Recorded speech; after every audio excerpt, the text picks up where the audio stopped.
Not bad. We've got air pump switchover valve, fuel injection, throttle valve actuator, fuel pump, purge control. Look how much that dropped there. If I go back into neutral, there we go. It jumps back up to around about 78 degrees. So this is a bidirectional CAN FD, and it's got the FCA/SGW support, which is the CAN bus of which it talks to the vehicle. And there we go, it's running through nicely, and it's already found a fault with the engine control module. Level is above applicable threshold. So let's clear the fault codes and see what we can do. So yes, clear fault memory complete. So it says I got no fault codes.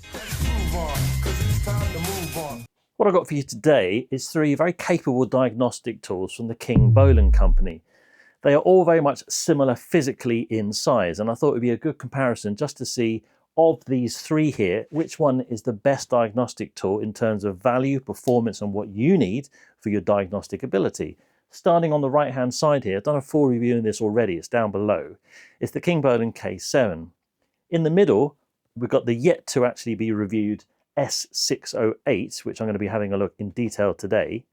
And here is this smart scan tool. This particular one is the S500. In terms of price, the Kingbolen K7 is the most expensive, and it's around about $349 at the moment. Next down the line is your Kingbolen S608. As I said, we're going to be having a look at that today, but this is a fair amount cheaper, and it's around about $169 at the moment. And the cheapest of the bunch is the S500 Smart Scan, which is around about $119. In terms of ability, the Kingbolen K7, for the price of what it is, it's going to be able to do more for you. But importantly, this is one of the key things, is that all 3 of these have got lifetime updates. So starting off with the cheapest of the bunch is the S500 Kingbolen Smart Scan Tool. It uses a cable to connect.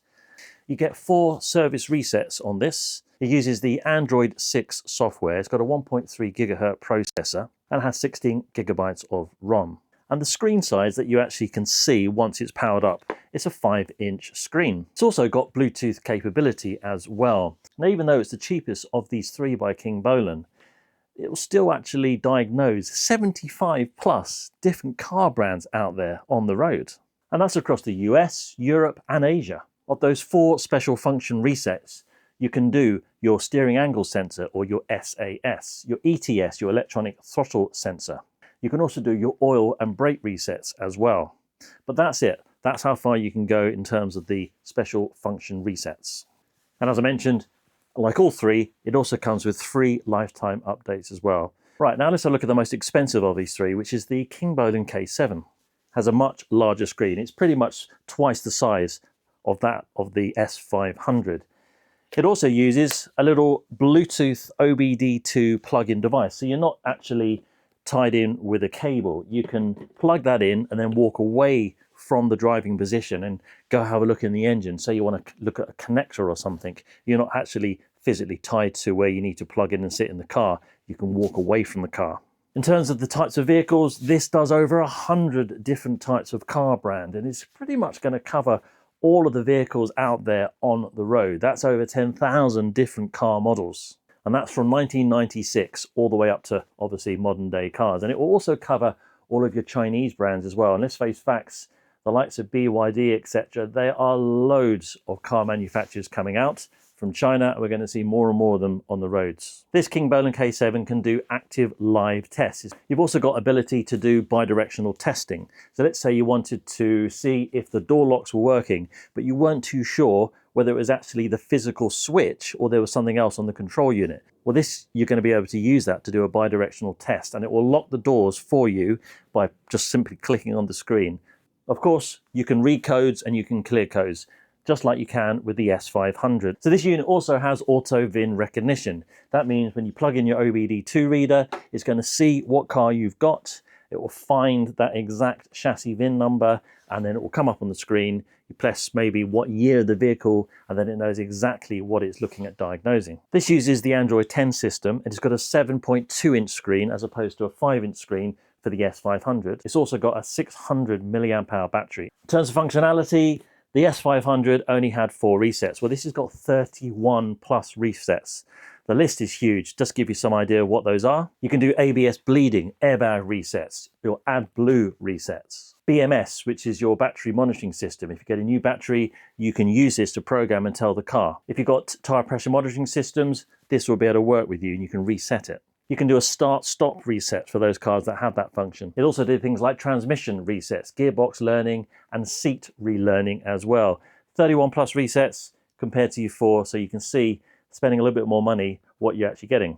Just like the S500, it will do the Americas, Europe, and Asia. And of course, like all of these diagnostic tools, of course, you can read the DTCs, your trouble codes, and importantly, you can clear them. Just remember, don't just go clearing trouble codes thinking that's the end of the problem. There's usually a reason, a very good reason why you got trouble codes on your vehicle. And unless you physically fix that hardware fault, those codes are going to come back.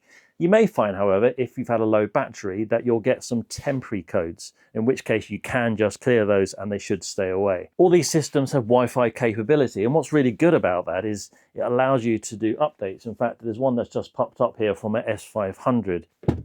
So that's talking in brief about the S500 and the Kingbolen K7. But today's video is really talking about this S608, which is the kind of middle ground to the 3 diagnostic tools in Kingbolen. So let's open the box and see what we get.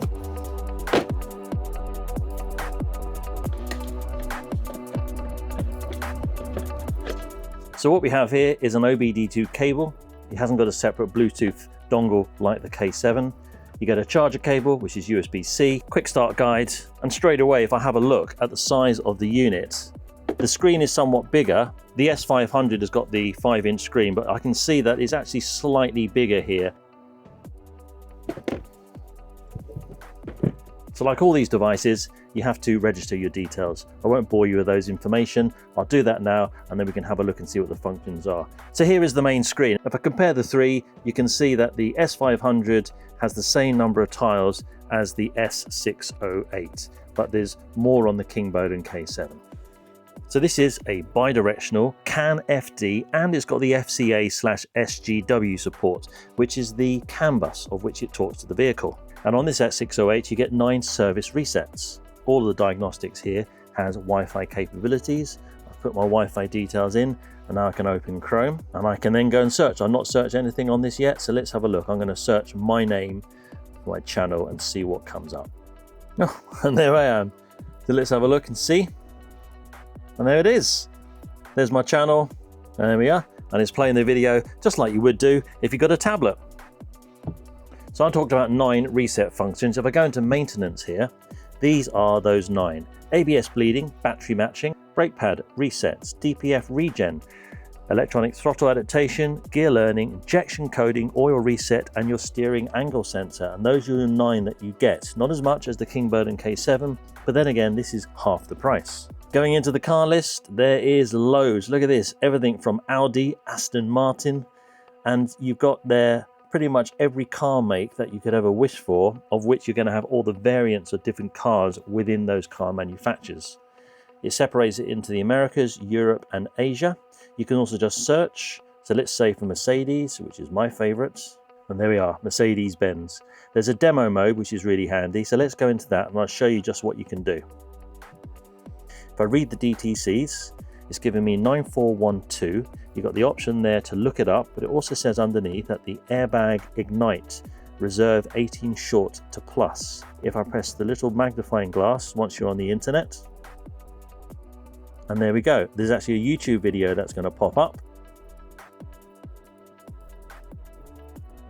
And you can then look at how you can fix that particular problem with the help of video. How nice is that?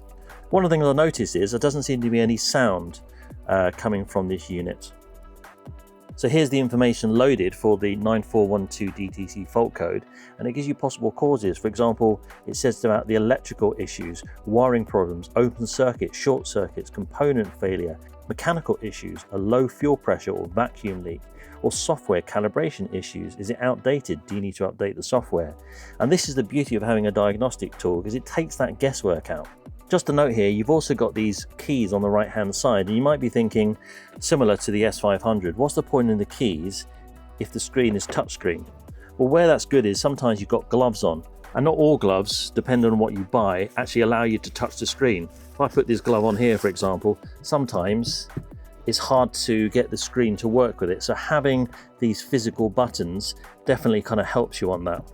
Now, on the right hand side, it says report. So if I go into that there, I got the option here of putting in all the information. If you're in a garage, say, you can then put the customer's name, press OK, and then this is going to now create a lovely little PDF report of which you can share. So there goes a quick little overview using the demo mode, but really what I want to do is put it to a real test. I'm going to get it on my Mercedes now, and let's see what comes up. Just to let you know, the screen size, I mentioned this is a little bit bigger than the 5-inch screen of the S500. This actually a 6.2-inch screen, so it's midway between the K7 and the S500. It has a 2.4 gigahertz processor on this one, as opposed to the S500, which had a 1.3 gigahertz processor, and it uses the Android 8.1 software. So one of the things I'm going to have a look at on my Mercedes is, not so long ago I did a gearbox reset, and it's really crucial that you get the right temperature of the gearbox before you add oil, because otherwise you could add too much or too little. So I'm going to see if the S608 will tell me the specific gearbox temperature, and that's something which is quite specific, and not all diagnostic tools actually can do that, especially for the price that this is. So that would be a really good little test. So enough talk, let's get it on the Mercedes SL and see what she can do.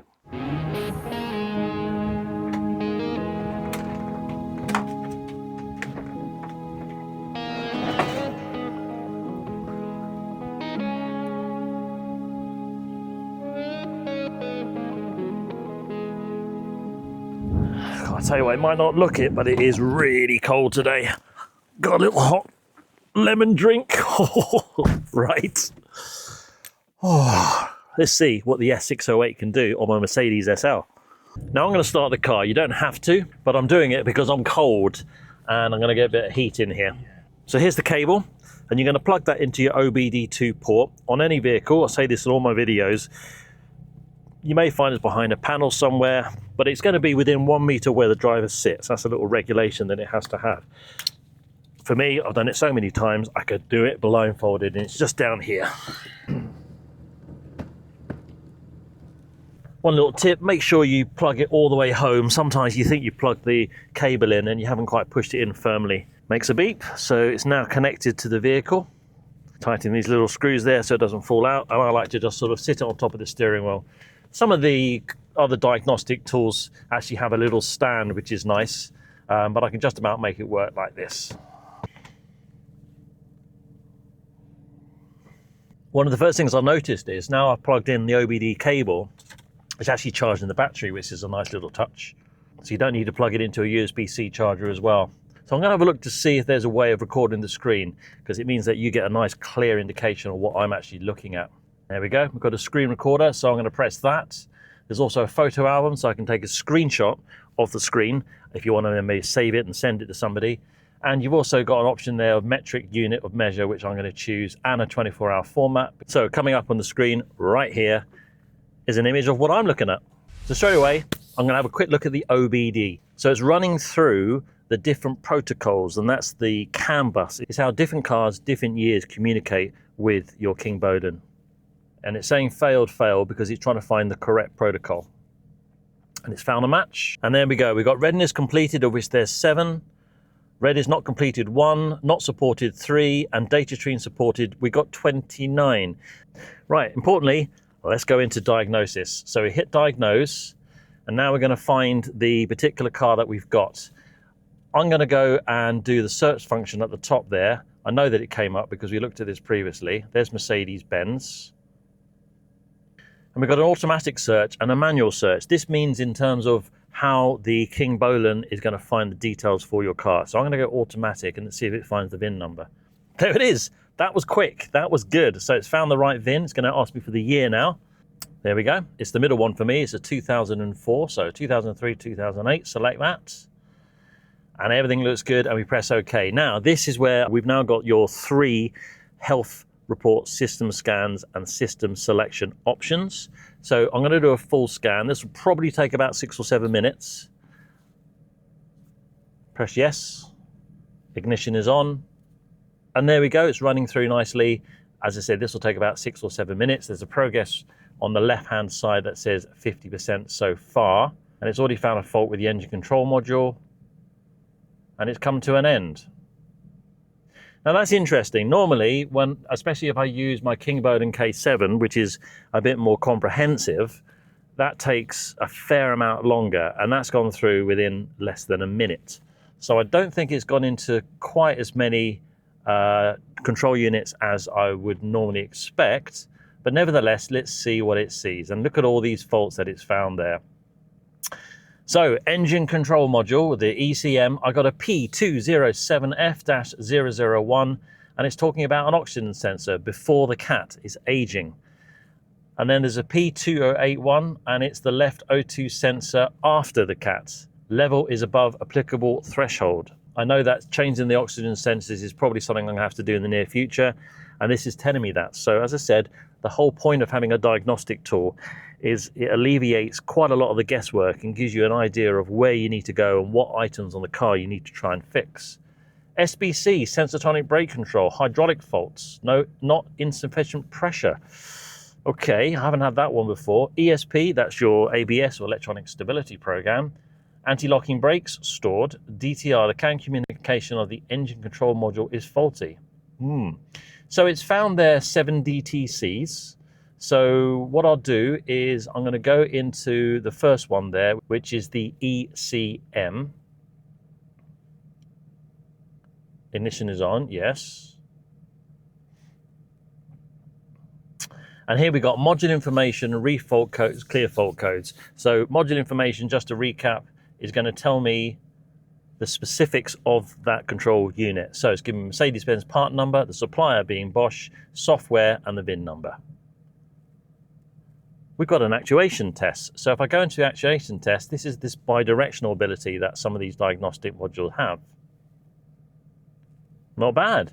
We've got air pump switchover valve, electric air pump, fuel injection, throttle valve actuator, fuel pump, purge control. It's a fair amount there. It's also got electronic suction fan for the engine or air conditioning, which is interesting. So let's go back. So the result's saying that on the air pump is heard to run, the switchover valve is felt to operate, and the sensor voltage drops between 40 millivolts within 60 seconds. So let's press F3, active. And let's press F4, active, so it's off. So there we go, there's a little activation test there. It's bidirectional because I'm telling the unit to be on and off, and you can see what the values are as well. So importantly, let's clear the fault codes. We've got 1, 2, 3, 4. I don't think they're gonna go, just because I know that the physical sensors probably need replacing. They may go for a short time and then come back again. So let's clear the fault codes and see what we can do. So yes, switch off ignition. Some cars will tell you to do this, depends on the setup of the software. You do it for sort of 10 seconds or so. Other cars, you can just clear the code. There we go, waiting 10 seconds. It's gonna tell me to turn it back on in a minute. Okay, switch on ignition. Back on again. Clear fault memory complete. Now, this is the important thing. If we go back and read the fault codes, we had 4, let's see what we got now.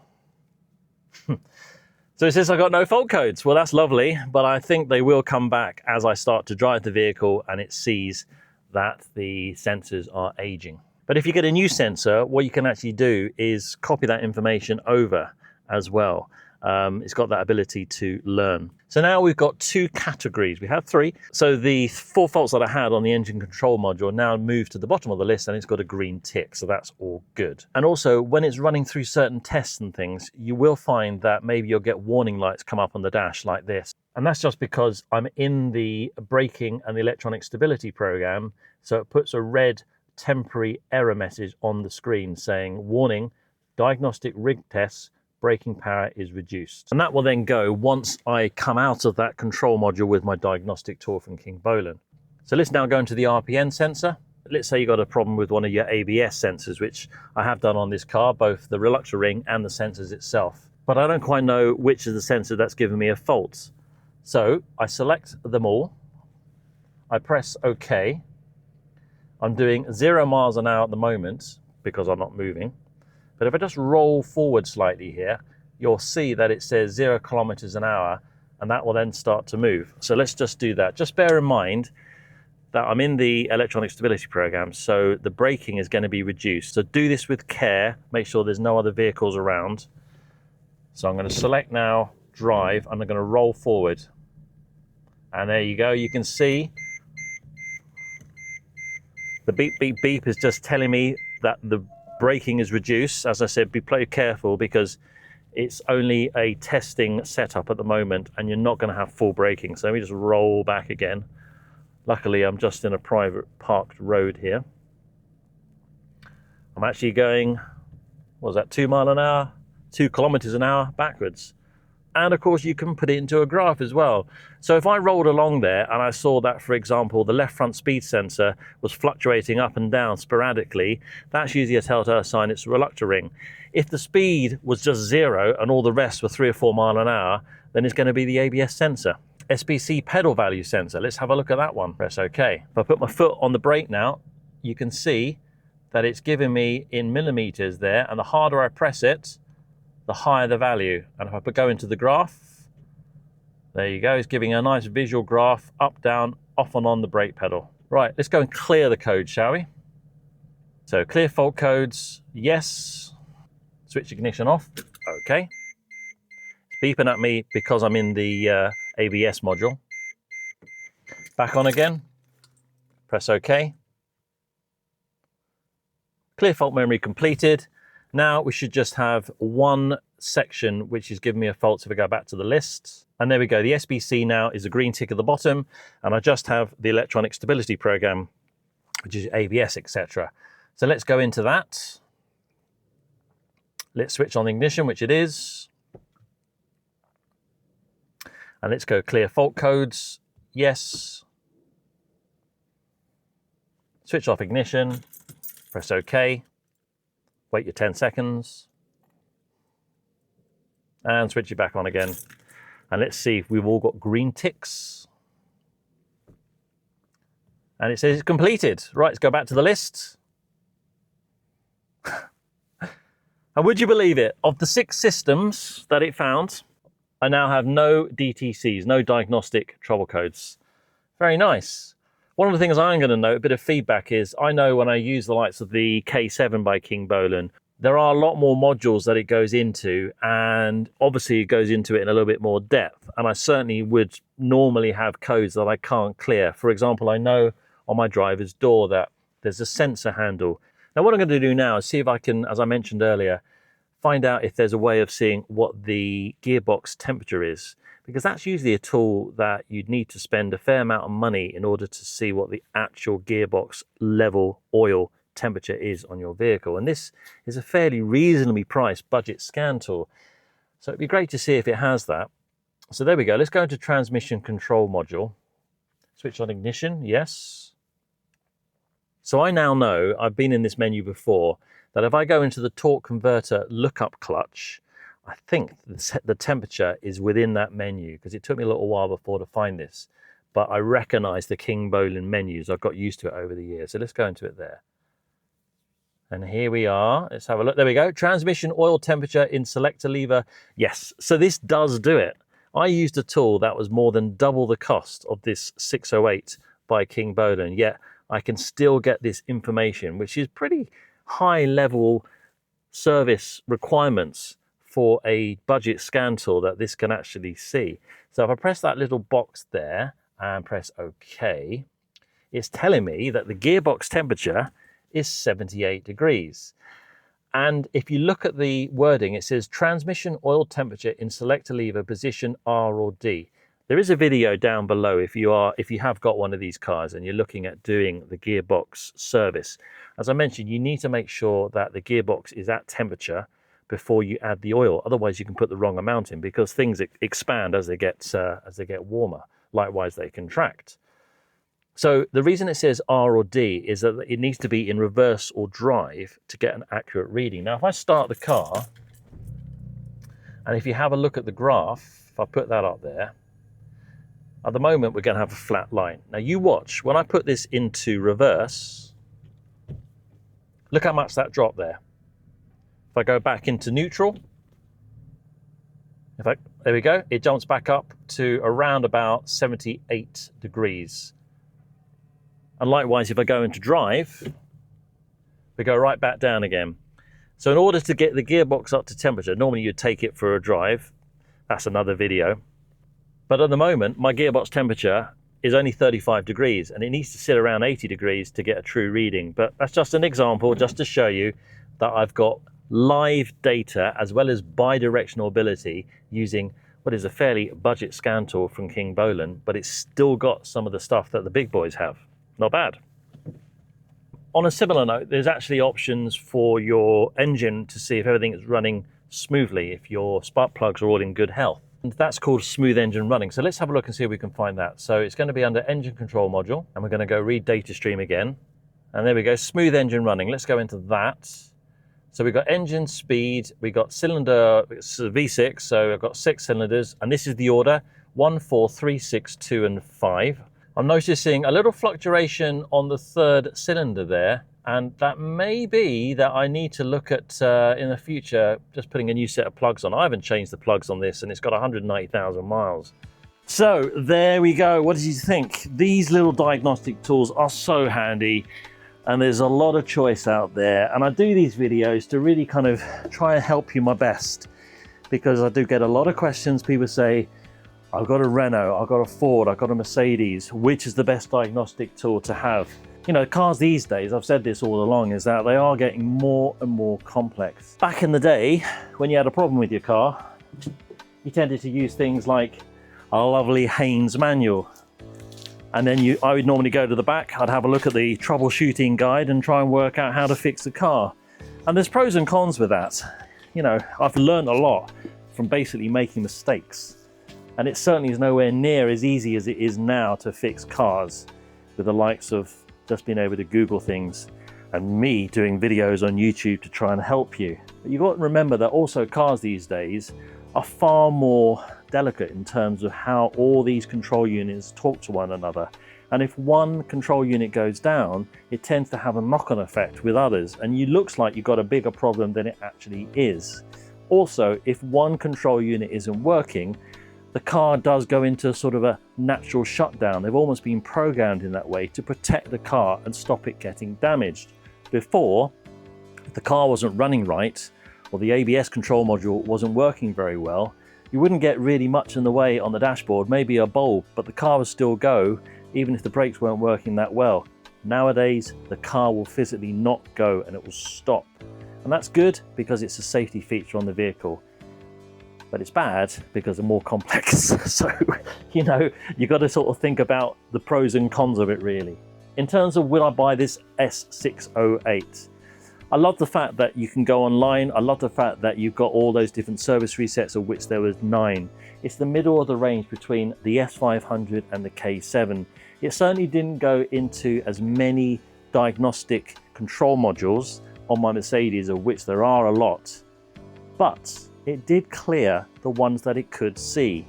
And I was very impressed with the bi-directional ability, because I could still see the likes of the gearbox transmission temperature. I could see the speeds of each individual Hall effect ABS sensors on the wheels. I could do some bi-directional tests as well. And if you're just starting out and you're not too sure which diagnostic tool to get, and also here's another key thing to remember, if you maybe look at changing your car once every 2 or 3 years and you don't want to be tied into a diagnostic tool which is only for Mercedes or only for Ford, we don't need to worry about it with this, because you can just download whatever car you want, whatever car you get, and you can do that for life. So it's kind of a win-win. My recommendation would be, if you're looking at getting a diagnostic tool, don't get too hung up about it. Why not start with something like the S608? Get your teeth into it, and then when you want to maybe up your game a little bit, then you can start to get a bigger, sort of more thorough diagnostic tool like the Kingbolen K7. Or we've also got a diagnostic tool here which does things like topological, and this does a huge amount more than the S608, but then it's an advanced diagnostic garage level tool. And if you're not in a garage, why would you need to get something like this, you could say to yourself. I would start with something which is not going to break the bank, that you can get free updates, and you can get all the different cars that you may be thinking about getting over the years. There's links down below for you on the S608. I really hope you found that useful. I do give my honest reviews on these. I'm not just saying these are good when they're not. And I know that when I started out years ago, I bought a little cheap diagnostic tool, and I soon got into it and realized that there's a lot more to learn, and it did a fraction of what this can do. Thanks so much for getting to the end of this video, and I've even got a lovely little playlist at the end which is all about the car diagnostic reviews that I've done. My name's Groovon.